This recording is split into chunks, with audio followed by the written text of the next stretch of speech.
Question આપેલું છે કે 39ના પ્રથમ 19 ગુણાંકની સરેરાશ ખાલી જગ્યા થાય. તો અહીંયા મિત્રો ક્વેશ્ચન એકદમ ઇઝી છે.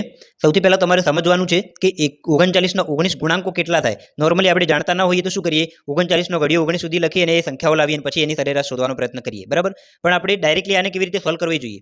જુઓ, સૌથી પહેલાં શું કરવાનું કે પ્રથમ 19 ગુણાંકની વાત કરેલી છે, તો 19 ગુણાંકની વાત કરી હોય તો તમારે શું કરવાનું, 1 થી લઈ અને 19નો સરવાળો કરી દેવાનો.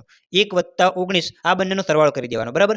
એને આપણે અડધા કરી દેવાના અને આના પછી શું કરવાનું, તો 39ના ગુણાંકો તમને કીધા છે, બરાબર. તો જેના ગુણાંકો કીધા હોય એ સંખ્યા તમારે આગળ અહીંયા ગુણી દેવાની, બરાબર. સિમ્પલ સ્ટેપ છે કે જ્યારે પણ કોઈ પણ સંખ્યાના ગમે તેટલા ગુણાંકોની સરેરાશ કહે તો શું કરવાનું, 1 વત્તા એ સંખ્યા લખવાની જેટલા ગુણાંકો કીધા હોય એ, અને એના અડધા કરી અને તમારે એને 39 અથવા તો જે પણના ગુણાંકો કીધા હોય એ એના સંખ્યા સાથે ગુણી દેવાના, બરાબર. હવે આનું સાદું રૂપ આપીએ તો જુઓ, 39 ગુણ્યા 19 વત્તા એ કેટલા થાય, 20, અને એને આપણે 2 વડે ભાગી દઈએ તો અહીંયા આવી જાય 10.